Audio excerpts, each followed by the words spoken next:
SDGs ini sudah masuk dalam pengaruh utama rencana pembangunan kita, baik di tingkat nasional maupun daerah, termasuk yang dijelaskan oleh Pak Edison dari Kemendagri bahwa ini harus menjadi acuan pembangunan di tingkat daerah. Nah, tentu saja pelaksanaannya tetap harus melibatkan tidak saja teman-teman dari pemerintah, tetapi juga teman-teman dari non-pemerintah, baik filantropi, pelaku usaha, organisasi kemasyarakatan, media, akademisi, maupun pakar dan para pihak lain, termasuk dukungan dari berbagai mitra pembangunan kita, dari donor, dari UN agency. Saya kira ini penting untuk dilakukan. Nah, amanat Perpres kita 59/2017 di tingkat nasional kita sudah susun rencana aksi nasional, tetapi di tingkat daerah tadi sudah disampaikan sebelumnya juga perlu disusun di tingkat provinsi bersama-sama dengan teman-teman kabupaten kota. Tetapi masih ada beberapa provinsi yang mungkin masih menyelesaikan penyusunannya. Next, lanjut. Nah, tentu saja sebelumnya Mas Kowi, nah rencana aksi ini tetap harus selaras dengan capaian kita di akhir periode pelaksanaan SDGs 2030 yang selaras dengan peta jalan atau roadmap SDGs menuju tahun 2030. Tetapi tentu saja pada saat penyusunan roadmap tadi sudah dijelaskan juga bahwa kita belum mengalami pandemi. Saat ini kami di tingkat nasional paling tidak akan melakukan upaya untuk updating roadmap dengan adanya pandemi dan bagaimana upaya-upaya percepatan untuk mencapai target yang tetap harus kita capai meskipun kita mendapati kendala SDGs. Nah, roadmap ini tentu saja menjadi guideline bagi rencana aksi 5 tahunan, termasuk yang sedang berjalan saat ini 2020-2024, dan tentu saja rencana aksi di tingkat daerah hingga 2030. Yang ini juga kalau istilah Pak Menteri kami yang awal, Pak Pelaksanaan SDGs, Pak Profesor Bambang, sebagai upaya buy one get two. Jadi menjalankan satu hal tetapi mendapat dua keuntungan, yaitu menjalankan SDGs pada saat yang sama. Sebenarnya SDGs ini adalah bagian dari rencana pembangunan di tingkat daerah maupun di nasional, jadi selaras dengan RPJMN dan RPJMD. Lanjut, sekali. Nah, tadi sudah disampaikan belum semua provinsi, tetapi alhamdulillah beberapa provinsi sudah masuk ke dalam siklus yang kedua penyusunannya, dan tentu saja ini akan menjadi bahan kita untuk terus memperbaiki rencana-rencana aksi SDGs yang tentu saja nanti akan lebih mudah implementasi dan monitoring evaluasi start pencapaiannya. Jadi perencanaan yang baik diharapkan tentu akan memberikan arah pelaksanaan yang baik dan tentu saja capaian yang baik juga. Next, Mas Kowi.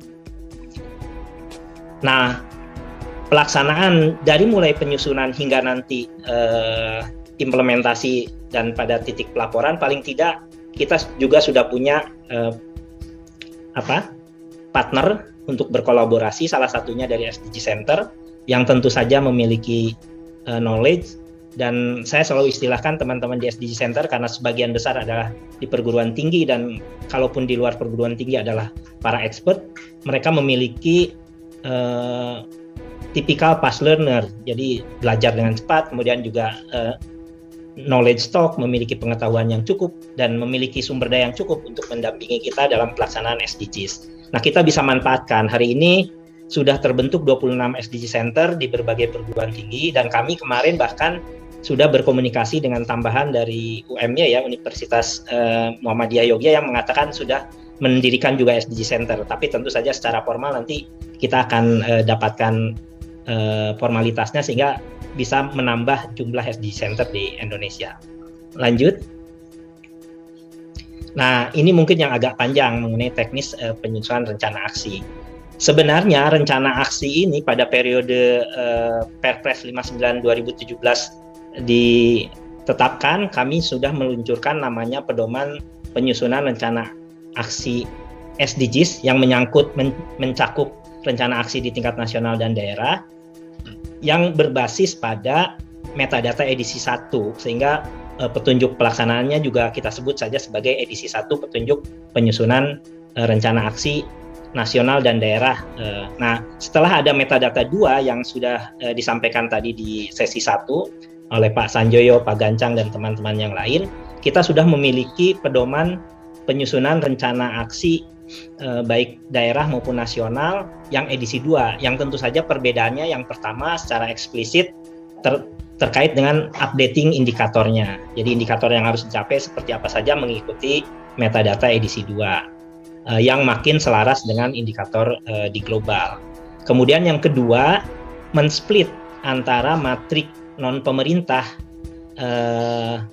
yang sifatnya lembaga swadaya masyarakat atau CSO atau ormas dengan pelaku usaha. Jadi pelaku usaha memiliki matrik tersendiri. Nanti akan kami jelaskan kenapa hal itu bisa dilakukan. Nah, tentu saja aksi-aksi ini diharapkan bisa masuk ke dalam rencana pembangunan daerah, baik rencana jangka menengah, bahkan rencana tahunan, sehingga bisa dilaksanakan mendukung pencapaian SDGs. Selain itu juga dari sisi pemerintah tentu perlu kolaborasi program dan kegiatannya, tentu untuk meningkatkan efektivitas capaian yang tadi kami bilang capaian SDGs harus dikejar secara transformatif dan lebih keras lagi upayanya karena mendapatkan tantangan yang lebih besar, tetapi targetnya tetap kita harus capai.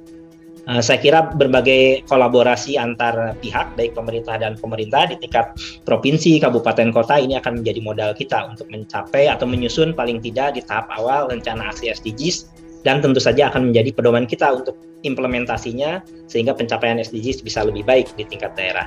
Lanjut.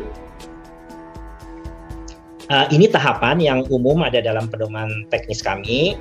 Yang pertama tentu saja prinsipnya adalah harus dilaksanakan dengan melibatkan seluruh pihak yang kita sebut sebagai 4 platform partisipasi, baik pemerintah dan DPR atau di tingkat daerah, pemerintah daerah dan DPRD, kemudian juga teman-teman dari CSO dan media, kemudian filantropi dan pelaku usaha, serta tentu saja akademisi dan pakar. Nah, beberapa tahap yang harus dilakukan tentu saja karena bagi teman-teman yang sudah terlibat pada siklus pertama bahkan kedua penyusunan RAN, ini sesuatu yang bisa kita ulangi. Yang pertama tentu saja kita harus melakukan komunikasi secara menyeluruh dalam pleno untuk bagaimana kesepakatan tata cara penyusunan bersama-sama tersebut. Kemudian setelah itu tentu saja kita akan memiliki sumber daya untuk menyusun draft pertama pada pleno kedua dengan melibatkan berbagai pihak, dan tentu saja untuk semua substansi SDGs dari goal 1 hingga goal 17. Nah, itu adalah bagian dari yang tadi disampaikan Bu Pipi di pengantar, adalah bagian dari narasi SDGs yang menyangkut nanti secara teknis rinciannya ada di slide paparan berikutnya. Nah, tahapan kedua adalah menyusun aksi-aksi dan program apa yang bisa mendukung target-target pencapaian SDGs untuk mendukung capaian indikator-indikator SDGs yang tadi sudah dijelaskan oleh Pak Sanjoyo di bagian depan. Nah, itu kita wujudkan dalam 4 matrik lampiran dari narasi rencana aksi. Yang pertama tentu saja matrik 1. Matrik 1 ini adalah matrik yang berisi indikator-indikator SDGs yang sesuai dengan metadata 2, edisi 2 yang sudah dijelaskan di bagian depan. Nah, untuk mencapai target pencapaian matrik 1 atau indikator-indikator SDGs itu diperlukan berbagai program dan kegiatan, bahkan subkegiatan, upaya berbagai pihak. Nah, upaya berbagai pihak ini dibagi dalam 3 matrik. Matrik kedua adalah matrik upaya pemerintah. Program dan kegiatan apa saja dari pemerintah kalau di tingkat daerah, pemerintah daerah untuk mendukung capaian pada matrik 1. Kemudian matrik 3 adalah upaya dari program dan kegiatan non-pemerintah yang terdiri dari organisasi kemasyarakatan, filantropi dan akademisi, bahkan media dan para pihak lainnya. Ini dicantumkan pada matrik bagian 3. Nah, untuk edisi kedua ini ada matrik 4 yang berbeda dengan pedoman teknis pada edisi 1, karena matrik 4 ini merupakan list atau isian bagi kegiatan dan program pelaku usaha atau pihak bisnis. Nah, tentu saja ini dilakukan untuk memudahkan tadi prinsip-prinsip buy one get two. Jadi pelaku usaha ini kan punya kewajiban dari OJK untuk menyusun sustainability report.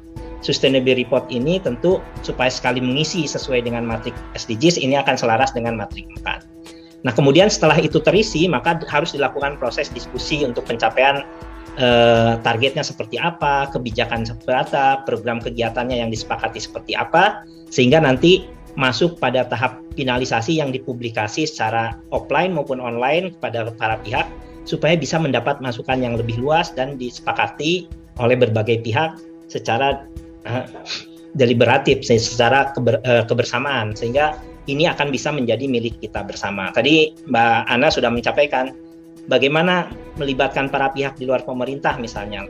Sebenarnya sepanjang sepengetahuan kami, pengalaman sepanjang para pihak itu merasa memiliki dari kegiatan ini, tentu akan terlibat lebih jauh. Oleh karena itu pendekatannya saya kira di tiap daerah akan bervariasi, tetapi intinya adalah memberikan rasa kepemilikan ke berbagai pihak terhadap aksi SDGs ini akan menjadi penting sebagai modal kita melibatkan banyak pihak.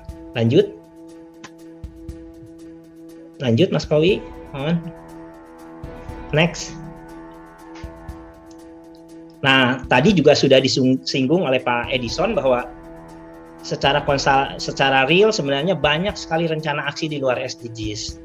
Tapi pada dasarnya semua rencana aksi itu isunya tercakup dalam 17 goals SDGs. Oleh karena itu tentu supaya buy one get two tadi, berbagai rencana aksi maupun rencana pembangunan itu harus selaras dengan SDGs, sehingga kita mengerjakan satu hal mendapat banyak hal manfaatnya. Termasuk juga misalnya tadi untuk mainstreaming dengan rencana pembangunan saya kira sudah jelas di bagian depan, terutama dengan rencana-rencana aksi di luar SDGs seperti rencana aksi penurunan emisi gas rumah kaca, kemudian penanggulangan kemiskinan misalnya, atau pengaruh utamaan gender, HAM, dan macam-macam, keanekaragaman hayati, bahkan ada beberapa yang mengembangkan aksi iklim dan seterusnya. Ini juga sepanjang indikatornya bisa mendukung pencapaian SDGs, kita akan mendapat bonus buy one get two tadi. Nah, kira-kira seperti itu. Lanjut. Nah, tentu ini sudah dijelaskan di depan bahwa setelah ada petunjuk teknis yang edisi 1, sekarang kita sudah punya edisi 2 yang di tagging dengan huruf A tadi, cover warna merah.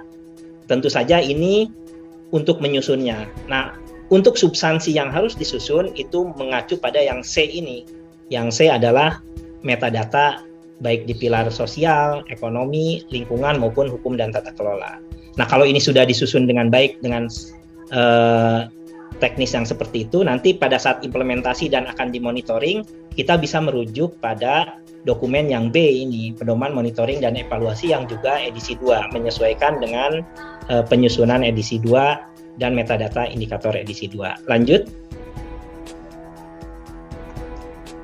Ini saya kira bagian yang disusun pada tahap pertama tadi di tahapan penyusunan, yaitu bagaimana narasi yang ada dalam rencana aksi SDGs baik di tingkat nasional maupun daerah. Yang pertama tentu saja ada beberapa bab yang harus disusun. Yang pertama bab 1 pendahuluan, saya kira Bapak dan Ibu bisa lihat listnya masih seperti petunjuk teknis untuk edisi 1. Kemudian juga mengantar pada apa yang ingin kita lakukan, apa yang akan kita lakukan dalam kebijakan kita. Di bab 2 kita harus menjelaskan bagaimana kondisi existing pencapaian SDG saat ini dan tantangan pelaksanaannya. Ini akan menjadi formulasi awal untuk menentukan pilihan-pilihan kebijakan dan strategi yang akan disusun pada bab 3. Nah, tentu saja pilihan-pilihan kebijakan dan strategi ini nanti di bab 3 ini akan diturunkan dalam program dan kegiatan yang dilampirkan dalam matrik 2, 3, dan 4 nanti di bagian lampiran. Nah, kalau itu sudah bisa disusun, di bab 4 bisa disampaikan bagaimana mekanisme monepnya sehingga sampai ke publikasinya seperti apa. Saya kira terakhir bagian penutup sebagai penutup narasi dari rencana aksi, hal-hal penjelasan per bab dan subbab ini Bapak dan Ibu nanti lebih jelasnya bisa mendownload pedoman teknis yang warna merah ini di bagian kiri di situs sdgs.bappenas.go.id. Cakupan dari bab dan subbab tersebut dijelaskan secara lebih rinci di situ. Nah, yang terakhir pekerjaan yang tidak kalah penting dan bisa saja menjadi lebih intens adalah kesepakatan untuk menyusun matrik 1, 2, 3, dan 4. Jadi 1 itu adalah indikator SDGs dan targetnya, bagaimana menguraikan target di tingkat daerah ini juga tantangan yang tidak mudah. Meskipun di tingkat nasional sudah ada proyeksi, juga masih perlu kesepakatan untuk pencapaian target itu kira-kira seperti apa. Kemudian yang kedua adalah matrik 2B untuk pemerintah daerah, 3 untuk non-state actor selain pelaku usaha, dan 4 adalah matrik untuk pelaku usaha. Ini juga harus disusun bersama dan disepakati bersama mendukung pencapaian berbagai indikator pada 17 goal SDGs. Lanjut. Nah, matrik yang disusun tentu saja di pedoman teknis ada matrik 1, 2, 3, dan 4. 2 terdiri dari 2A dan 2B. 2A diperuntukkan matrik untuk rencana aksi nasional. Jadi untuk tingkat daerah hanya mengacu pada matrik 2B, matrik rencana program kegiatan pemerintah daerah. Sementara matrik 3 untuk non-state actor selain pelaku usaha, matrik 4 adalah matrik untuk pelaku usaha. Perbedaan dengan edisi pertama yang terutama adalah di matriks 4, yang pada edisi sebelumnya matrik pelaku usaha belum di-split atau belum dipisahkan dari matrik non-state actor. Lanjut. Nah, bagaimana format matriknya? Nah, kira-kira contohnya seperti ini. Jadi format matriknya bagi Bapak dan Ibu di pemerintahan daerah saya kira cukup familiar karena mengacu pada matrik-matrik penyusunan rencana pembangunan. Jadi terdiri dari indikator SDGs untuk matrik 1 ini. Kemudian sumber datanya yang Bapak dan Ibu bisa lakukan adalah melihat dari dokumen metadata, karena penjelasan sumber data, kemudian satuan, itu akan ada di dokumen metadata. Jadi untuk kolom 3, 4, dan 5 sampai satuan, itu saya kira bisa mengacu pada matrik pada dokumen metadata. Nah, tinggal bagaimana kondisi di daerah, baseline-nya atau tahun dasar pencapaiannya, kira-kira seperti itu. Nah, kalau disusun pada tahun 2021, biasanya tahun dasarnya adalah mundur 1 tahun, atau kalau ada data pada tahun itu saya kira masih data berjalan. Nah, ini bisa masuk pada target pencapaian. Nah, contoh di sini memang 2020, 2021, 2022 untuk targetnya sampai 2024. Ini adalah contoh yang ideal untuk penyusunan rencana aksi 2020-2024 yang selaras dengan RPJMN. Tetapi tahun ini nanti Bapak dan Ibu harus sesuaikan dengan tahun penyusunan rencana aksi di daerah masing-masing. Sehingga baseline-nya adalah tahun terakhir yang terdapat datanya, kemudian targetnya adalah tahun yang akan kita capai ke 5 tahun ke depan. Ini adalah contoh rencana aksi nasional yang disusun tahun sebelumnya antara tahun 2016 sampai 2021 di sebelah kanan. Nah, pengisian secara lebih teknis tentu saja kita harus melakukan bimbingan-bimbingan teknis kalau diperlukan, sehingga nanti para pihak bisa makin paham untuk mengatasi constraint yang tadi disampaikan pada survei. Pemahaman menjadi hal yang penting. Lanjut. Nah, ini untuk matrik 2. Matrik 2 adalah rencana program kegiatan pemerintah daerah. Nah, yang agak berbeda dengan format matrik 2B di pedoman teknis pertama adalah di matrik 2B pedoman teknis edisi 2 ini, kita bersyukur teman-teman Kementerian Dalam Negeri sudah menyusun kodifikasi, klasifikasi, dan nomenklatur berbagai kegiatan dan subkegiatan untuk tingkat daerah. Oleh karena itu, dengan adanya kodifikasi, tentu di satu sisi memang akan memudahkan kita untuk menyusun rencana aksi dan melakukan evaluasi dan monitoring, tapi di sisi lain juga mungkin akan membatasi beberapa batasan kegiatan dan subkegiatan yang sudah harus diacu sesuai dengan yang dikembangkan atau ditetapkan oleh teman-teman Kementerian Dalam Negeri. Oleh karena itu nanti untuk mengisi gap ini kita masih kembangkan bagaimana supaya meskipun ada ribuan kegiatan dan subkegiatan mendukung pencapaian SDGs, tapi tentu saja untuk hal-hal yang lebih spesifik teknis nanti kita akan kembangkan bagaimana untuk pengisian selanjutnya. Nah, untuk kodifikasi baik dari nama program, kegiatan maupun subkegiatan ini mengacu pada Permendagri 90 2019. Karena waktu itu penyusunan pedoman teknis itu disusun setelah adanya Permendagri 90 tahun 2019 tentang kodifikasi, klasifikasi, dan nomenklatur perencanaan dan pendanaan untuk di daerah. Nah, hari ini Permendagri tersebut sudah diupdate melalui Kepmendagri 050 di tahun 2020, dan yang terakhir adalah Kepmendagri 0505889 hasil verifikasi, validasi, dan inventarisasi pemuktakiran klasifikasi, kodifikasi, dan nomenklatur perencanaan pembangunan dan keuangan daerah. Nah, ini juga kami untuk memudahkan teman-teman di tingkat daerah, tadi sudah disampaikan oleh Bu Pipi, kita mencoba sama seperti di tingkat pusat dilakukan tagging melalui kodifikasi RO dan KRO, rincian output kalau di tingkat pusat. Nah, karena sudah ada kodifikasi kegiatan dan subkegiatan, maka ini akan menjadi modal kita untuk melakukan digitalisasi di tingkat daerah. Kami sedang melakukan verifikasi terhadap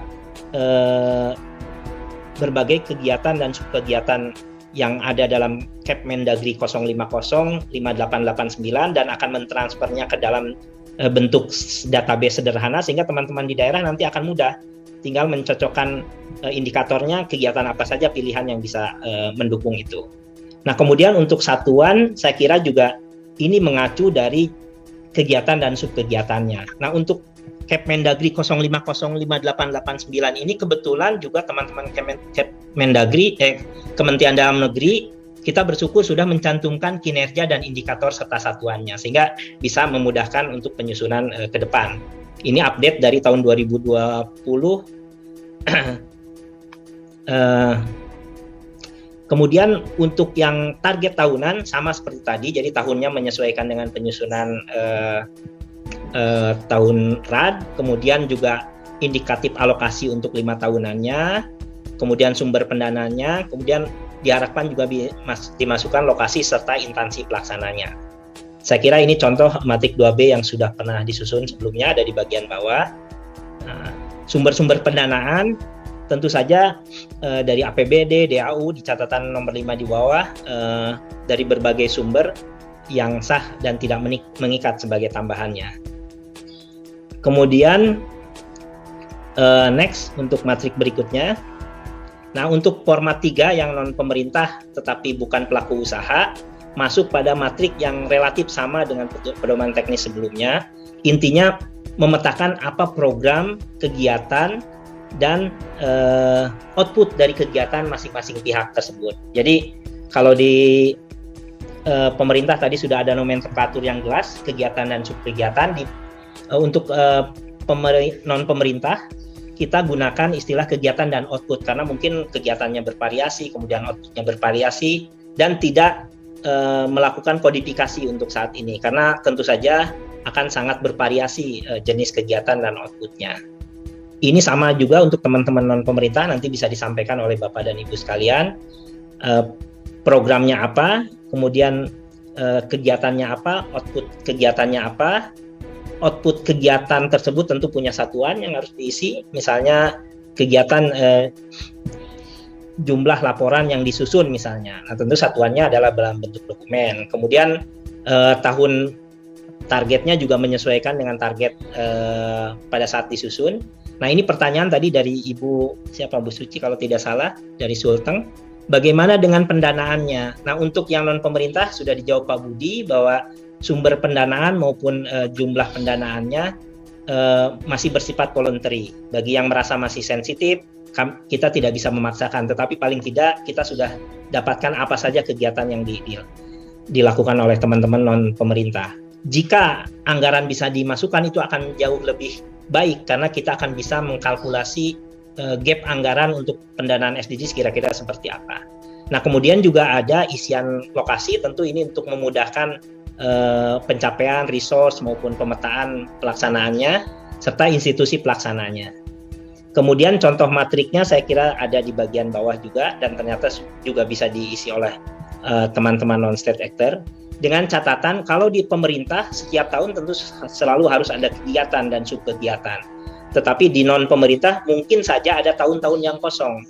Misalnya programnya hanya 2 tahun, tidak mencakup 5 tahun. Silahkan diisi sesuai dengan karakteristik masing-masing institusi non pemerintah tersebut. Lanjut. Nah, untuk yang matrik 4, pelaku usaha kenapa dipisahkan dengan non pemerintah yang lain? Karena sudah ada POJK 51 tahun 2017 yang mewajibkan secara bertahap pelaku usaha dengan kelas tertentu untuk menyusun laporan keberlanjutan atau sustainability report, di mana sustainability report itu sendiri secara substansi mencakup berbagai kegiatan pada tujuan 1 sampai tujuan 17 SDGs. Oleh karena itu, supaya teman-teman pelaku usaha mengisi matrik ini satu kali jalan bisa langsung mengisi rencana aksi daerah SDGs maupun sustainability report-nya di perusahaan, kita buat secara khusus format matrik 4 untuk memudahkan mereka. Nah, formatnya tentu saja memang agak spesifik karena harus menyesuaikan dengan kode dan nomenklatur dalam POJK 51 2017. Kemudian bagian-bagian yang sama dengan SDGs adalah kalau untuk kolom 1 dan 2 akan mengacu pada POJK maupun SE OJK, surat edaran OJK. Nah, mulai kolom 3, kode indikator SDGs ini mengacu pada metadata yang tadi sama seperti di matrik 2B maupun matrik 3. Nama indikatornya juga sama, mengacu pada metadata dokumen yang dijelaskan Pak Sanjoyo sebelumnya.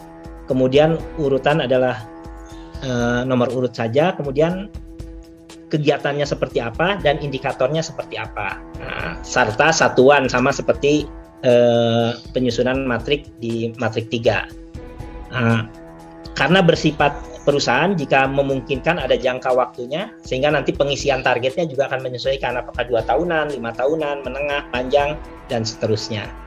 Kemudian juga alokasi dananya juga diharapkan bisa dicantumkan. Nah, kalau ini diharapkan teman-teman pelaku usaha bisa menyusun ini sekaligus nanti menjadi bahan penyusunan sustainability report, atau secara iteratif sustainability report-nya bisa menjadi isian untuk rencana aksi SDGs. Lanjut. Waktunya masih cukup ya Mbak Ana. Ini sudah slide terakhir. Tentu saja harapan kepada teman-teman di daerah harus dipastikan betul bahwa program dan kegiatan ini menjadi bagian rencana pembangunan di daerah. Karena kalau sudah direncanakan, hampir dapat dipastikan harus dilakukan dan akan menjadi bagian pencapaian pelaksanaan kegiatan dan program di daerah. Kemudian yang kedua, memastikan kerjasama atau kolaborasi kita secara multi pihak dengan Bapak dan Ibu di non-pemerintah, institusi non-pemerintah. Serta tentu saja kalau ini sudah dilakukan, masuk dalam rencana pembangunan di daerah, dikerjakan secara bersama-sama, bisa dilaksanakan dan dipantau serta dievaluasi dengan lebih baik. Kemudian yang kedua adalah di samping kita mengajak bekerja sama, kita juga harus bersama-sama memberikan penguatan mekanisme fasilitasi pendampingan untuk pemerintah provinsi, tentu saja pada level kabupaten kota.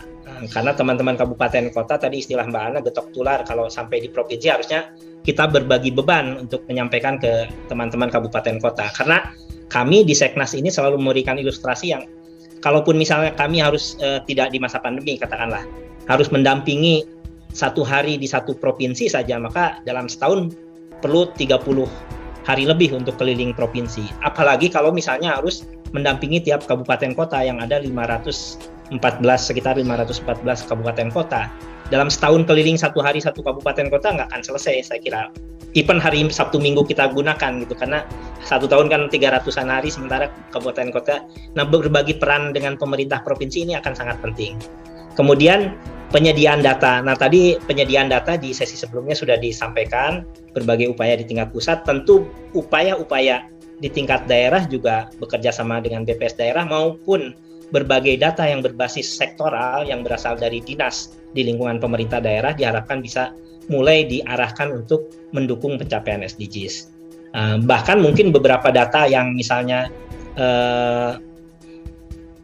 karena ada pembagian kewenangan daerah ya, provinsi dan kabupaten kota. Tetapi meskipun bukan kewenangan kabupaten misalnya di tingkat kabupaten kota, tetapi data tersebut tetap mendukung capaian SDGs di kotanya, tetap datanya harus kita ketahui sebagai kabupaten maupun kota, termasuk juga provinsi misalnya.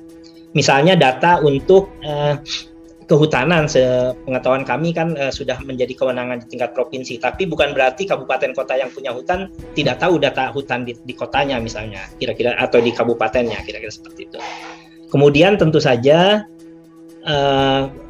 kolaborasi tidak hanya di tingkat provinsi tapi juga di kabupaten kota. Yang terakhir, kalau itu bisa dilaksanakan, harus dilakukan monep yang seksama sehingga bisa dijalankan sesuai dengan pedoman kita. Kalau monitoringnya bisa semesteran, kemudian laporannya bisa tahunan, dan mudah-mudahan ini bisa menjadi siklus perbaikan dari waktu ke waktu untuk pelaksanaan dan pencapaian SDGs.